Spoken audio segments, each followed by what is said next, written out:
हाँ जी, आज हम शुरू करेंगे राजस्थान के जितने भी आने वाले एग्ज़ाम हैं उन सभी के लिए राजस्थान के मिक्स क्वेश्चन लेकर आया हूँ, जिसके अंदर राजस्थान का इतिहास और आर्ट भी शामिल होगा, जिसमें राजस्थान की पॉलिटी भूगोल भी शामिल होने वाली है।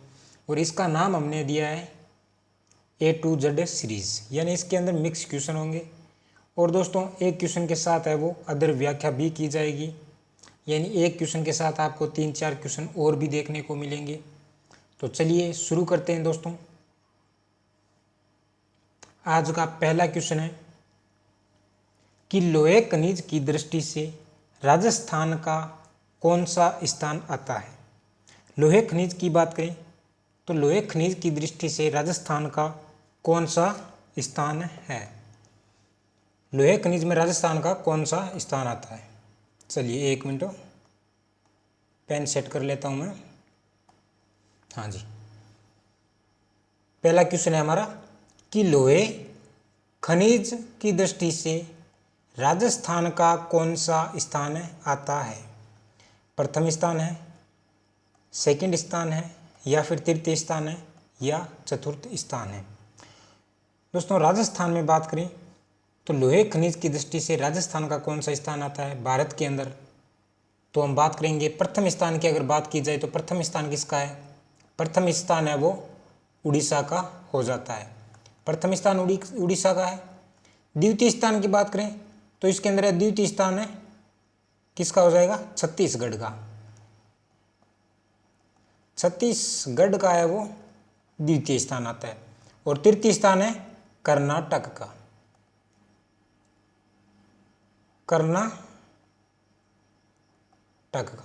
कर्नाटक का द्वितीय स्थान है, यानी इसके अंदर राजस्थान का है वो चतुर्थ, यानी चौथा स्थान आता है लोहे खनिज के अंदर। राजस्थान का चौथा स्थान आता है। उड़ीसा की बात करें तो उड़ीसा की कुछ खानें आती है, क्योंझर हो गया और मयूरभंज हो गई, ये उड़ीसा की कुछ खानें। और छत्तीसगढ़ की बात करें तो छत्तीसगढ़ की एक खान आती है बस्तर खान। और ये खान है दोस्तों भारत की कुल 11% है। भारत का कितना, भारत का 11% भाग है उत्पादन है, यहाँ पर लोहा उत्पादन होता है। भारत का 11% आपके बस्तर खान से। और ये बस्तर खान कहाँ पर है, छत्तीसगढ़ के अंदर है। कहाँ पर है बस्तर खान, छत्तीसगढ़ में बस्तर खान है। चलिए, तो यहाँ पर राजस्थान के अंदर प्रथम स्थान हो जाएगा। और राजस्थान की कौन सी खानें, राजस्थान में उत्पादन में प्रथम स्थान किसका है, तो राजस्थान में जयपुर और दौसा का है वो सर्वाधिक उत्पादन होता है। जयपुर और दौसा में सर्वाधिक उत्पादन होता है राजस्थान के अंदर। चलिए बात करते हैं नेक्स्ट क्वेश्चन की। नेक्स्ट क्वेश्चन आता है कि राजस्थान में, सेकंड नंबर क्वेश्चन है, राजस्थान में खनिजों का कौन सा प्रकार है वो पाया जाता है। यहाँ पर खनिजों का कौन सा प्रकार पाया जाता है। धात्विक खनिज पाया जाता है, अधात्विक खनिज पाया जाता है, या फिर खनिज ईंधन पाया जाता है, या सभी पाए जाते हैं। तो दोस्तों, राजस्थान के अंदर है वो कौन सा खनिजों का प्रकार है पाया जाता है। राजस्थान के अंदर कौन सा खनिजों का प्रकार पाया जाता है, तो दोस्तों राजस्थान के अंदर धात्विक खनिज भी पाए जाते हैं, अधात्विक खनिज भी पाए जाते हैं, और ईंधन खनिज भी पाए जाते हैं। यानी यहाँ पर आपका डी ऑप्शन है वो सही हो जाएगा।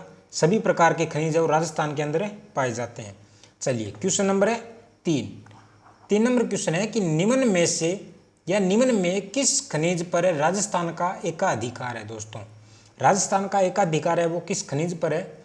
जास्पर व वोलेस्टोनाइट पर है, जस्ता या लारोराइट पर है, या एस्बेस्टस एवं सोपस्टोन पर, या उपयुक्त सभी पर।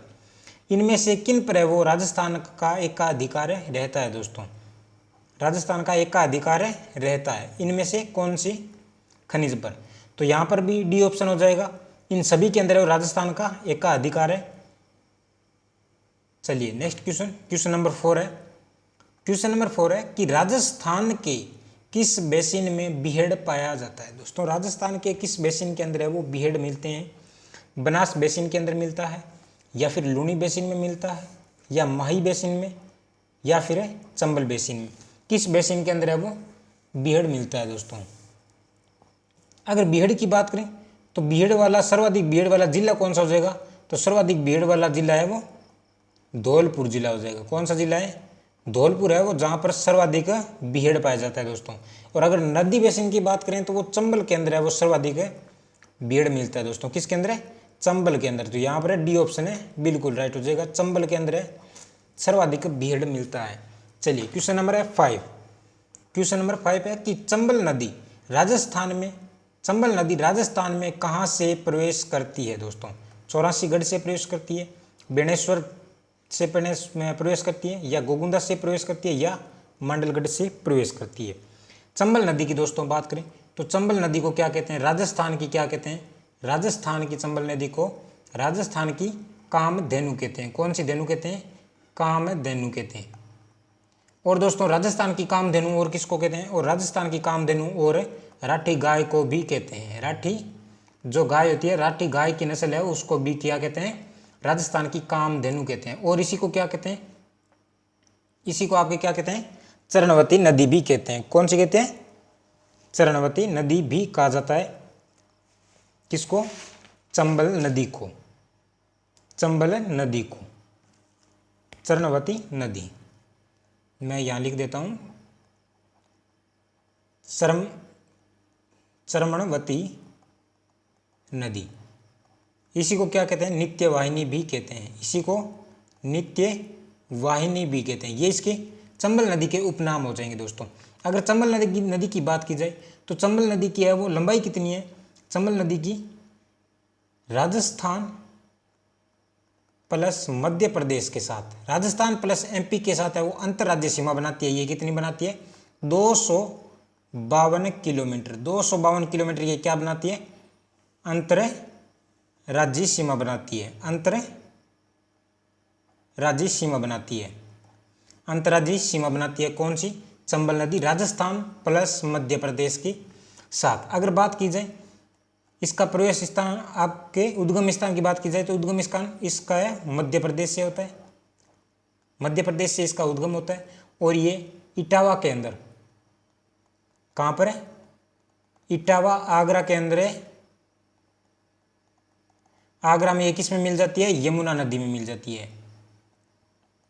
यमुना नदी के अंदर है, मिल जाती है। कौन सी? चंबल नदी। अगर चंबल की बात करें तो चंबल की सर्वाधिक गहराई कहाँ पर है? सर्वाधिक गहरी किस स्थान पर है? तो केशोरायपाटन। और केशोरायपाटन कहाँ पर पड़ता है दोस्तों? केशोरायपाटन पड़ता है बूंदी के अंदर। और यहाँ पर है वो चंबल नदी की सर्वाधिक गहराई मिलती है दोस्तों। चलिए बात करते हैं चंबल नदी की। तो चंबल नदी का प्रवेश है वो 84गढ़ से होता है। 84गढ़ से चंबल नदी का प्रवेश होता है। बेणेश्वर की बात करें तो बेणेश्वर धाम माही नदी के ऊपर है। माही, सोम और जाखम, माही, सोम और जाखम का संगम बनता है। जाखम का संगम बनता है। और इस संगम पर कौन सा है? धाम है बेणेश्वर धाम है। और इसी को क्या कहते हैं? आदिवासियों का कुंभ कहते हैं। आदिवासियों का कुंभ कहा जाता है। आदिवासियों का कुंभ कहा जाता है दोस्तों। चलिए नेक्स्ट क्वेश्चन की बात करते हैं। क्वेश्चन नंबर 6 है। क्वेश्चन नंबर 6 है, राजस्थान में एशिया का सबसे बड़ा सीमेंट का कारखाना कहाँ पर स्थित है दोस्तों? राजस्थान में सर्वाधिक सबसे बड़ा सीमेंट का कारखाना कहाँ पर है? जयपुर के अंदर है, कोटा के अंदर है, या फिर लाखेरी बूंदी के अंदर है, या फिर सवाई माधोपुर के अंदर है। तो दोस्तों यहाँ पर लाखेरी बूंदी की बात करें तो लाखेरी बूंदी में राजस्थान का कौन सा प्रथम कारखाना खोला गया था? राजस्थान का प्रथम कारखाना खोला गया था लाखेरी बूंदी के अंदर। अगर दोस्तों बात करें राजस्थान में एशिया का सबसे बड़ा कारखाना तो वो सवाई माधोपुर के अंदर हो जाएगा। सवाई माधोपुर के अंदर कौन सा है? तो सवाई माधोपुर के अंदर है जयपुर उद्योग लिमिटेड। कौन सा है? सवाई माधोपुर के अंदर है जयपुर उद्योग लिमिटेड। जयपुर उद्योग लिमिटेड है। और यहाँ पर कौन सी? त्रिभुवन छाप सीमेंट बनती है। त्रिभुवन छाप सीमेंट का यहाँ पर क्या होता है दोस्तों? त्रिभुवन छाप सीमेंट का यहाँ पर निर्माण किया जाता है दोस्तों। कहाँ पर है? सवाई माधोपुर के अंदर। चलिए नेक्स्ट अगर बात करें क्वेश्चन नंबर 7, क्वेश्चन नंबर 7 है कि ज्वाई परियोजना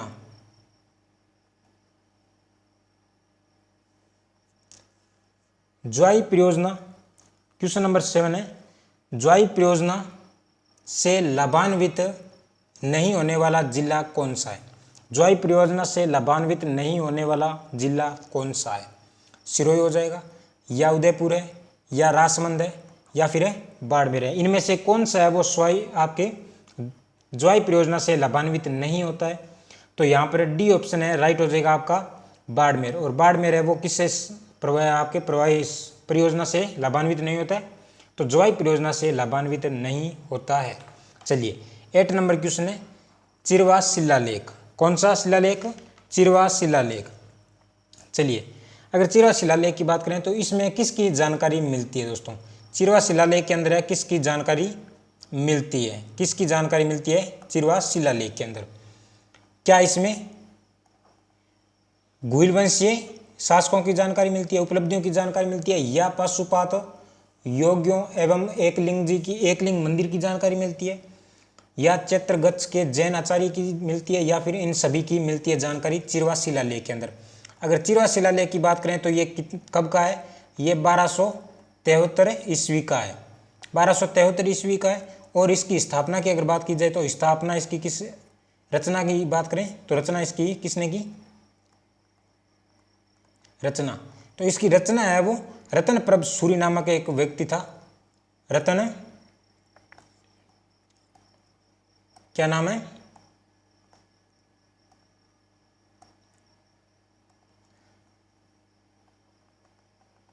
रतन प्रभ सूरी,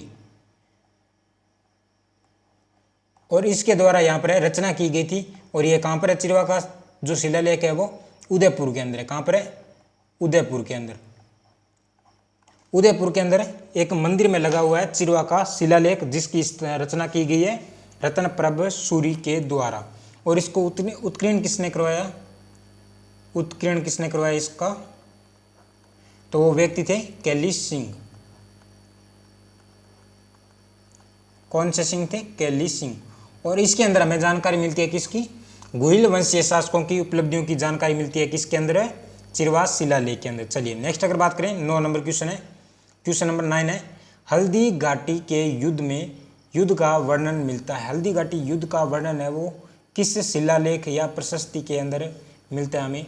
जहांगीरी महल के लेख के अंदर मिलता है, या देलवाड़ा लेख के अंदर मिलता है, या फिर जगन्नाथ प्रशस्ति के अंदर मिलता है, या चित्तौड़गढ़ लेख के अंदर मिलता है। हल्दी घाटी की बात करें और ये हल्दी घाटी का युद्ध हुआ था वो 18 या फिर कहीं पर आपको 21 भी मिल जाएगी, 18 या 21 जून को, 18 या 21 जून को 1576 के अंदर ये युद्ध लड़ा गया था। कहाँ पर, राजसमंद, हल्दी घाटी राजसमंद के अंदर, राजसमंद के अंदर लड़ा गया था। महाराणा प्रताप व अकबर के मध्य में, अकबर का यहाँ पर सेनापति था मानस सिंह, किसके मध्य, महाराणा वर्सेस अकबर। हम यहाँ पर अकबर लेने वाले हैं, अकबर, या फिर हम मान सिंह भी कर सकते हैं। मानस सिंह के मध्य में लड़ा गया था हल्दी घाटी का युद्ध। और दोस्तों आपको प्रत्येक एग्जाम में देखने को मिलता है, कहीं ना कहीं किसी भी एग्जाम चाहे आप राजस्थान का दे लो, वहाँ पर आपको मिलता है देखने को कि हल्दी घाटी युद्ध के उपनाम पूछे जाते हैं कि कौन कौन से उपनाम है वो किन के द्वारा दिए गए थे। तो यहाँ हम उपनाम की बात करेंगे कि उपनाम है वो किन के द्वारा दिए गए। क्या, उपनाम, उपनाम। चलिए बात करते हैं उपनाम की। तो उपनाम गोगुंदा का युद्ध किसने कहा, गोगुंदा का युद्ध, गोगुंदा का युद्ध। और यह गोगुंदा का युद्ध है वो बदायूंनी ने कहा था। किसने कहा, बदायूंनी ने कहा था। नेक्स्ट अगर बात करें, इसको खमनोर का युद्ध भी कहा जाता है, खमनोर का युद्ध, खमनोर का युद्ध भी कहा जाता है। और ये खमनोर का युद्ध किसने कहा, तो अबुल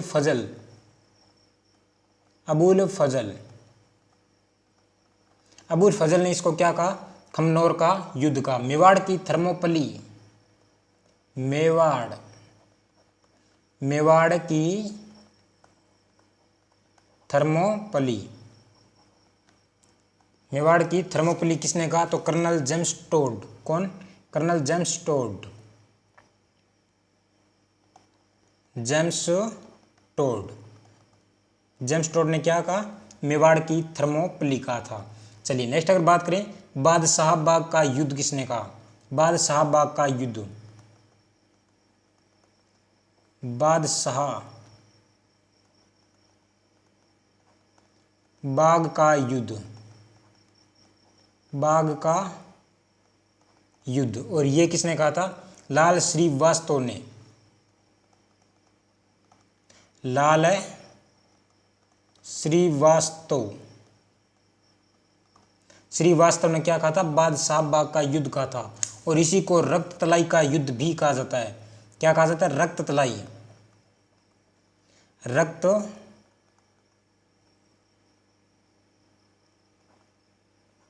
रक्त तलाई का युद्ध। और इसी को क्या कहते हैं? इसी को हाथियों का युद्ध भी कहते हैं, क्योंकि दोस्तों इसमें हाथियों ने भी भाग लिया था। हाथियों का युद्ध। और इसी को कहते हैं बनास का युद्ध। कौन सा? बनास का युद्ध। ये दोस्तों हल्दी घाटी के उपनाम है, ध्यान में रख लेना। एग्जाम में कहीं ना कहीं देखने को मिल जाएंगे। उपनाम के बारे में पूछा जाता है। गोगुंदा का युद्ध किसने कहा था? बदायूनी ने कहा। खमनोर का युद्ध किसने कहा? तो अबुल फजल ने कहा था। और आगे क्या है कि मेवाड़ की थर्मोपली किसने कहा? तो मेवाड़ की थर्मोपली है वो जेम्स टोड ने कहा था। और बादशाहबाग का युद्ध है वो लाल श्रीवास्तव ने कहा। रक्त तलाई का युद्ध, और इसी को कहते हैं हाथियों का युद्ध, और इसी को कहते हैं बनास का युद्ध भी कहा जाता है। तो दोस्तों इसकी जानकारी है वो हमें कहाँ से मिलती है? जगन राय प्रशस्ति। दोस्तों कहाँ से मिलती है? जगन्नाथ प्रशस्ति से मिलती है। और ये दोस्तों जगन्नाथ प्रशस्ति की अगर बात की जाए तो ये कब की है? ये 1652 की प्रशस्ति मिलती है राजसमंद आपके उदयपुर के अंदर, जगन्नाथ मंदिर के अंदर मिलती है। जगन्नाथ टेम्पल के अंदर मिलती है। और ये कहाँ पर है? उदयपुर। और इस मंदिर का अगर निर्माण की बात करें तो निर्माण किसने करा? महाराणा जगत सिंह फर्स्ट ने। महाराणा जगत सिंह फर्स्ट के द्वारा निर्माण करवाया गया था जगन्नाथ मंदिर का। और यहाँ पर एक प्रशस्ति लगी हुई है जगन्नाथ प्रशस्ति, वहां से हमें जानकारी मिलती है हल्दी घाटी युद्ध के बारे में। चलिए क्वेश्चन नंबर 10 दे रखा है कि मदन शाही सिक्के प्रचलित है। दोस्तों मदन शाही सिक्के प्रचलित है, कोटा व झालावाड़ के हैं, बीकानेर के हैं, या फिर मेवाड़ के हैं, या जोधपुर के हैं। इनमें से किसके मदन शाही सिक्के प्रचलित है? दोस्तों अगर बात करें जोधपुर की, तो जोधपुर में कौन से सिक्के चलते हैं? दोस्तों जोधपुर में विजय शाही सिक्का और आदि वराह का सिक्का चलता है। कौन से सिक्के? विजय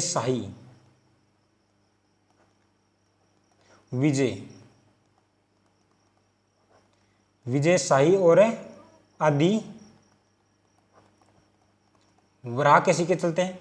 अगर बात की जाए मेवाड़ की, तो मेवाड़ में कौन से सिक्के चलते हैं? मेवाड़ में चित्तौड़ी, भिलाड़ी और उदयपुरी और ढींगला, ये आदि सिक्के कहां पर चलते हैं? मेवाड़ के अंदर। कौन कौन से?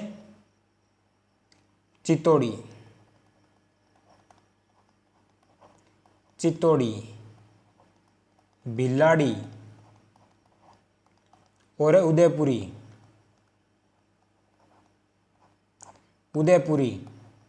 ढींगला, ये आदि सिक्के कहाँ से हैं? ये सभी है वो मेवाड़ के सिक्के हैं। और अगर बात की जाए मेवाड़ के अंदर बात करें तो बप्पा रावल के द्वारा है वो प्रथम सोने के सिक्के चलाए गए थे, स्वर्ण सिक्के चलाए गए थे बप्पा रावल के द्वारा। बप्पा रावल के द्वारा स्वर्ण सिक्के सर्वप्रथम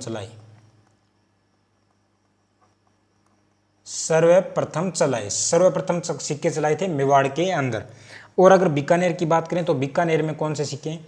बीकानेर के सिक्के आते हैं। बीकानेर के सिक्के कौन से हैं? तो आलम शाही और गज शाही। कौन से शाही?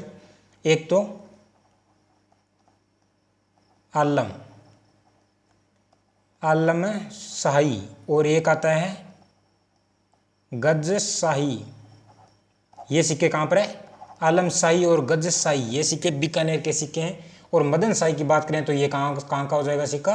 आपके कोटा का सिक्का हो जाएगा, मदन शाही सिक्का। चलिए 11 नंबर क्वेश्चन है कि राजस्थान का गजेटियर कहा जाता है, राजस्थान का गजेटियर कहा जाता है दयालदास की ख्यात को कहा जाता है, या मारवाड़ प्रगणारी विगत को कहा जाता है, या वीर विनोद को कहा जाता है, या फिर नैन श्री ख्यात को कहा जाता है। किसको कहा जाता है राजस्थान का गजेटियर? दोस्तों यहाँ पर कौन सा क्वेश्चन है वो सही होने वाला है। दोस्तों एक बार वीडियो को ज़्यादा से ज़्यादा शेयर कीजिए, लाइक कीजिए, और अगर चैनल पर नए हो तो चैनल को सब्सक्राइब जरूर कर लीजिए, क्योंकि दोस्तों इसी प्रकार से आपकी परीक्षा के लिए, यानी परीक्षा से पहले एक परीक्षा, आप अपनी जांच कर सकते हो, अपना परीक्षण कर सकते हो कि आपकी तैयारी किस प्रकार है राजस्थान जीके के अंदर। दोस्तों इसमें राजस्थान जीके के मिक्स क्वेश्चन होंगे, जैसे इसमें राजस्थान की पॉलिटी होगा और इतिहास व कल्चर होगा, और इसी के अंदर है वो पॉलिटी और भूगोल भी शामिल होगा। तो दोस्तों ज़्यादा से ज़्यादा लाइक कीजिए, शेयर कीजिए, और वीडियो को चैनल को सब्सक्राइब जरूर कर लीजिए। तो यहाँ पर है वो आपका बी ऑप्शन है, राइट हो जाएगा कि मारवाड़ प्रगणारी विगत को कहा जाता है क्या दोस्तों? राजस्थान का गजेटियर कहा जाता है। मारवाड़ प्रगणारी विगत को कहा जाता है दोस्तों। किसको कहा जाता है? मारवाड़ प्रगणारी विगत। ठीक है दोस्तों, चलिए नेक्स्ट क्वेश्चन नंबर है 12 कि कुषाणकालीन व मौर्यकालीन अवशेष कहाँ से प्राप्त होते हैं। दोस्तों कुषाणकालीन व मौर्यकालीन अवशेष कहाँ से प्राप्त होते हैं? कहाँ से प्राप्त होते हैं?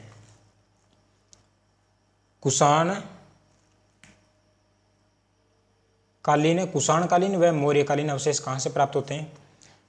नोह से प्राप्त होते हैं, भरतपुर से, या नगरी से प्राप्त होते हैं, या गिलुंड से प्राप्त होते हैं, या फिर बागोर भीलवाड़ा से प्राप्त होते हैं। कहाँ से प्राप्त होते हैं कुषाणकालीन व मौर्यकालीन अवशेष? कहाँ से प्राप्त होते हैं?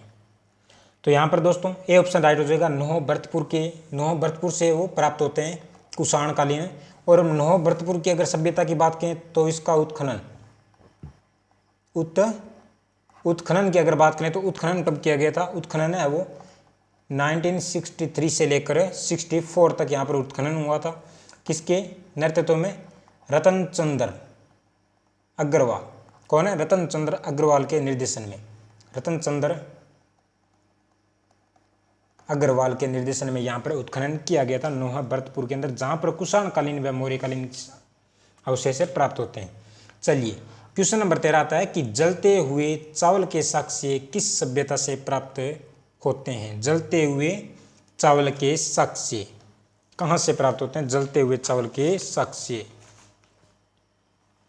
जलते हुए चावल के साक्ष्य कहाँ से प्राप्त होते हैं? कालीबंगा से प्राप्त होते हैं, या फिर आहड़ से, या बालाथल, या गिलुंड? कहाँ से प्राप्त होते हैं? दोस्तों अगर गिलुंड की बात करें तो गिलुंड सभ्यता है वो राजसमंद के अंदर है, राजसमंद के अंदर है। राजसमंद के अंदर कौन सी सभ्यता है? गिलुंड सभ्यता मिल जाएगी राजसमंद के अंदर दोस्तों। और अगर बात करें किस नदी के किनारे, तो ये बनास नदी के किनारे, बनास नदी के किनारे राजसमंद। बालाथल उदयपुर के अंदर है। कहाँ पर है? उदयपुर के अंदर। बालाथल है वो उदयपुर के अंदर है। बालाथल कहाँ पर है? उदयपुर के अंदर है। चलिए नेक्स्ट अगर बात करें आहड़ की बात करें तो इसी को क्या कहते हैं? बेड़च। ये बेड़च या फिर आहड़ नदी के किनारे, आहड़ नदी के किनारे विकसित हुई थी। और कालीबंगा यहाँ पर है वो आपका राइट आंसर हो जाएगा, जहाँ पर जले हुए चावल के साक्ष्य प्राप्त होते हैं। और कालीबंगा सभ्यता की अगर बात की जाए तो ये कहाँ पर है? हनुमानगढ़ के अंदर है, हनुमानगढ़। और दोस्तों एग्जाम के अंदर है वो, काफ़ी बार एग्जाम के अंदर है वो यहाँ पर गंगानगर भी दिया होता है। तो यहाँ पर या तो आपको ऑप्शन में गंगानगर मिलेगा या हनुमानगढ़ मिलेगा, दोनों में से एक होगा, दोनों साथ में नहीं आने वाले हैं। तो इसलिए ध्यान रख लेना, हनुमानगढ़ या फिर गंगानगर यहाँ पर हो जाएगा। अगर इसकी बात करें, उत्खनन की बात करें तो 1961 से लेकर 1969 तक यहाँ पर उत्खनन किया गया था। बीवी लाल व बीके थापर के द्वारा, बीके थापर के द्वारा यहाँ पर उत्खनन किया गया था कालीबंगा सभ्यता का। कालीबंगा का अर्थ होता है काले रंग की चूड़ियाँ। किसकी? काले रंग की, काले रंग की चूड़ियाँ। और यहाँ पर दोस्तों जूते हुए खेत के भी साक्ष्य प्राप्त होते हैं। चलिए क्वेश्चन नंबर है 14। क्वेश्चन नंबर 14 है कि महाराणा रतन सिंह के समय में दिल्ली सल्तनत का सुल्तान कौन था। महाराणा रतन सिंह के समय में मेवाड़ का शासक था महाराणा रतन सिंह। इसके टाइम में दिल्ली सल्तनत का शासक कौन था। महमूद खिलजी था, या फिर अकबर था, या फिर शाहजहां, या AK-47 यानी अलाउद्दीन खिलजी। इनमें से कौन सा है वो रतन सिंह के टाइम में, महाराणा रतन सिंह के टाइम में शासक था या दिल्ली का सुल्तान था। तो यहाँ पर डी ऑप्शन राइट हो जाएगा। AK-47 यानी अलाउद्दीन खिलजी है वो महाराणा रतन सिंह यानी मेवाड़ के समकालीन था। महाराणा रतन सिंह के टाइम में मेवाड़ के समकालीन था कौन है, अलाउद्दीन खिलजी, या रतन सिंह के समकालीन था अलाउद्दीन खिलजी। चलिए नेक्स्ट क्वेश्चन, क्वेश्चन नंबर है 15 क्वेश्चन है कि संगीत का क्षेत्र महाराणा कुंभा को प्रदान की गई उपाधि कौन सी है। संगीत के क्षेत्र में, यहाँ पर संगीत के क्षेत्र में महाराणा कुंभा को प्रदान की गई उपाधि कौन सी है। राजगुरु हो जाएगी, या अभिनव भट्टाचार्य, या रान रई, या फिर राव राय। यहाँ पर राव राय है और यहाँ पर राने राय है। तो यहाँ इनमें से कौन सी उपाधि है वो संगीत के क्षेत्र में महाराणा कुंभा को दी गई है या महाराणा कुंभा को प्रदान की गई है संगीत के क्षेत्र में। तो यहाँ पर बी ऑप्शन राइट हो जाएगा आपका। बी ऑप्शन को लॉक कर दिया जाए। अभिनव भट्टाचार्य महाराणा कुंभा को संगीत के क्षेत्र में दी गई उपाधि है दोस्तों, अभिनव भट्टाचार्य। चलिए क्वेश्चन नंबर 16। क्वेश्चन नंबर 16 है कि 1857 के स्वतंत्रता के संग्राम में सर्वाधिक भीषण विप्लव किस रियासत में हुआ था दोस्तों। सर्वाधिक भीषण है वो विप्लव किस रियासत में हुआ था 1857 की क्रांति के समय दोस्तों। 1857 की अगर क्रांति की बात की जाए तो ये क्रांति है वो राजस्थान के अंदर नसीराबाद से, कहाँ से, नसीराबाद से शुरू होती है। राजस्थान के अंदर नसीराबाद से शुरू होती है और नसीराबाद आपको पता होगा अजमेर के अंदर है। और यहाँ पर शुरू होती है 28 मई, कब दोस्तों, 28 मई 1857 के टाइम में शुरू होती है। यहाँ पर नसीराबाद अजमेर के अंदर 1857 की क्रांति की प्रथम शुरुआत होती है नसीराबाद से। अगर बात की दोस्तों लगभग एग्जाम के अंदर पूछा जाता है कि इनमें से कौन सी छावनी नहीं है, तो अगर मैं बता दूं कि राजस्थान के अंदर कुल है वो, कुल छावनी कितनी है, कुल छावनी कितनी है, तो कुल छावनी है वो 6 छावनी है। और इन 6 छावनियों के मैं नाम बता देता हूँ। प्रथम है नसीराबाद, नसीराबाद, और ये कहाँ पर है, अजमेर के अंदर, अजमेर के अंदर। सेकंड नंबर अगर बात करें, सेकंड नंबर हो जाएगा देवली, और देवली कहाँ, देवली टोंक में, टोंक में, कहाँ पर है, टोंक में। 3 नंबर। तीसरी हो जाएगी एरिनपुरा, कौन सी पूरा, एरिनपुरा, और ये एरिनपुरा कहाँ पर है, एरिनपुरा है वो पाली के अंदर है, पाली के अंदर एरिनपुरा छावनी आती है। चलिए 4 नंबर है खेरवाड़ा, खेरवाड़ा, और खेरवाड़ा आपको पता होगा कि खेरवाड़ा कहाँ पर है, उदयपुर के अंदर है खेरवाड़ा, उदयपुर के अंदर। और 5 नंबर हो जाएगी ब्यावर, ब्यावर, ब्यावर, और ब्यावर कहाँ पर है, अजमेर में पड़ता है ब्यावर, अजमेर, अजमेर में। और 6 नंबर है आपकी एक राजस्थान से बाहर थी नीमच, कौन सी, नीमच, जो MP के अंदर थी। ये राजस्थान, ये 6 टोटल 1857 की क्रांति के समय में 6 छावनियाँ थी। और दोस्तों यहाँ से सीधा प्रश्न पूछा जाता है कितनी छावनियाँ थी, या फिर इनमें से कौन सी छावनी नहीं है या शामिल है, इस प्रकार से वो प्रश्न पूछे जाते हैं। तो ये ध्यान में रख लेना। 1857 की क्रांति के समय में सर्वाधिक जो भीषण विप्लव हुआ था कहाँ पर हुआ था, बीकानेर के अंदर हुआ था, या कोटा के अंदर हुआ, या टोंक के अंदर हुआ था, या धौलपुर के अंदर हुआ था। दोस्तों सर्वाधिक है वो भीषण विप्लव हुआ था वो टोंक के अंदर हुआ था। और यहाँ पर टोंक के अंदर कहा जाता है कि महिलाओं ने भी भाग लिया था इस क्रांति के अंदर, वो महिलाओं ने भी भाग लिया था। कौन दोस्तों, महिलाओं ने भी भाग लिया था, महिलाओं ने भी भाग लिया, महिलाओं ने भी भाग लिया था, भाग लिया, महिलाओं ने भी भाग लिया था। चलिए दोस्तों नेक्स्ट क्वेश्चन की बात करें। नेक्स्ट क्वेश्चन आता है कि तांत्या टोपे को, किसको दोस्तों, तांत्या टोपे को किस व्यक्ति ने विश्वासघात करके अंग्रेजों के हाथों पकड़वा दिया गया था दोस्तों। अंग्रेजों के हाथों है वो पकड़वा दिया गया था विश्वासघात करके तांत्या टोपे को।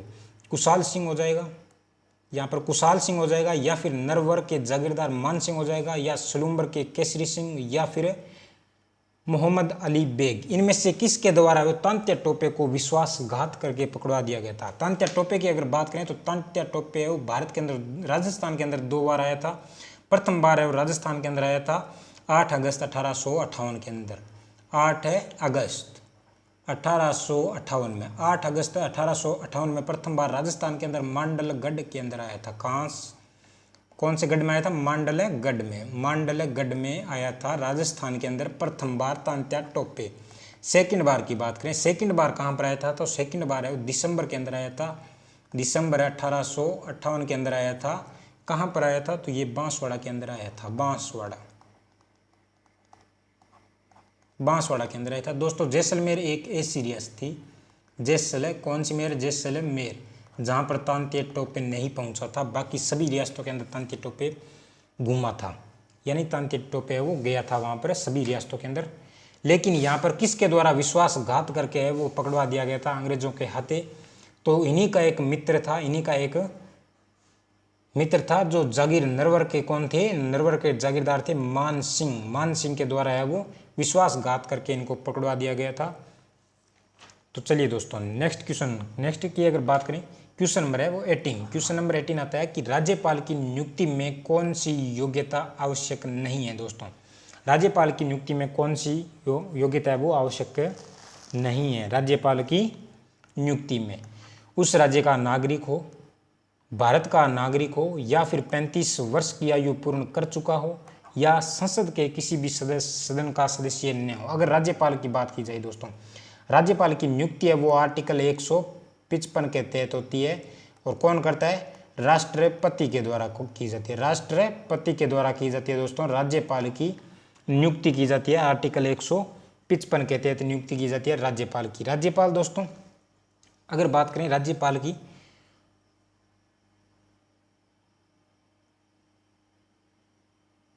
चलिए दोस्तों राज्यपाल की बात करें तो राज्यपाल है वो राष्ट्रपति के प्रसाद पर्यंत ही अपने पद पर बना रहता है दोस्तों। तो यहाँ पर पूछा गया है कि राज्यपाल की योग्यता नहीं है इसमें से कौन सी? तो वह उस राज्य का राज्यपाल नहीं होना चाहिए, उस राज्य का नागरिक नहीं होना चाहिए जिस राज्य में राज्यपाल बन रहा है। तो चलिए दोस्तों यहाँ पर है वो ए ऑप्शन है राइट हो जाएगा। ए ऑप्शन राइट हो जाएगा बिल्कुल है कि राज्यपाल है वो जिस राज्य का बन रहा है उसका नहीं होना चाहिए, उसका नागरिक नहीं होना चाहिए। बाकी भारत का नागरिक होना चाहिए, 35 वर्ष आयु पूर्ण हो, और संसद के किसी सदन का सदस्य नहीं होना चाहिए, न हो। तो चलिए नेक्स्ट क्वेश्चन की अगर बात करें, नेक्स्ट क्वेश्चन आता है कि मुख्यमंत्री के कर्तव्यों को संविधान का कौन सा अनुच्छेद परिभाषित करता है? मुख्यमंत्री के कर्तव्यों को संविधान का कौन सा अनुच्छेद है वो परिभाषित करता है दोस्तों? आर्टिकल 163 करता है, या आर्टिकल 167 करता है, या आर्टिकल 165, या फिर आर्टिकल 161। इनमें से किसके द्वारा है वो मुख्यमंत्री के कर्तव्यों को संविधान को परिभाषित करता है? आर्टिकल अगर बात करें 161 की अगर बात की जाए तो आर्टिकल 161, तो यहाँ पर आर्टिकल 161 में है वो क्या दे रखा है? आर्टिकल 161 में राज्यपाल की विशेष अधिकार दे रखा है, राज्यपाल के अधिकार दे रखे हैं कि वे समाधान के अधिकार दे रखे हैं 161 के अंदर। अगर 65 की बात करें तो यहाँ आर्टिकल 165 में राज्य का महाअधिवक्ता की नियुक्ति कौन करता है? राज्य के महाधिवक्ता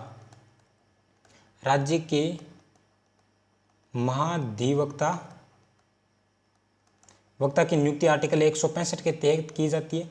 और उच्च न्यायालय के जो सर्वोच्च न्यायालय के न्यायाधीश की जो योग्यता रखने वाले व्यक्ति को राज्यपाल के द्वारा ही महाधिवक्ता पद पर है वो नियुक्त किया जाता है दोस्तों। और महाधिवक्ता है वो राज्य का सर्वोच्च कानूनी अधिकारी होता है दोस्तों। आर्टिकल 167 की बात करें तो आर्टिकल 167 में राज्यपाल को जानकारी देने के लिए क्या किया गया है? मुख्यमंत्री के कर्तव्य बनते हैं दोस्तों। तो यहाँ पर बी ऑप्शन है राइट हो जाएगा बिल्कुल। मुख्यमंत्री के कर्तव्यों को संविधान के कौन से अनुच्छेद में परिभाषित किया गया है? तो वो आर्टिकल 167 में है कि वह राज्यपाल को जानकारी दे। आर्टिकल 163 की बात करें तो इसमें राज्यपाल की क्या है दोस्तों? राज्यपाल की सलाह के लिए मंत्री परिषद होनी चाहिए। राज्यपाल की सलाह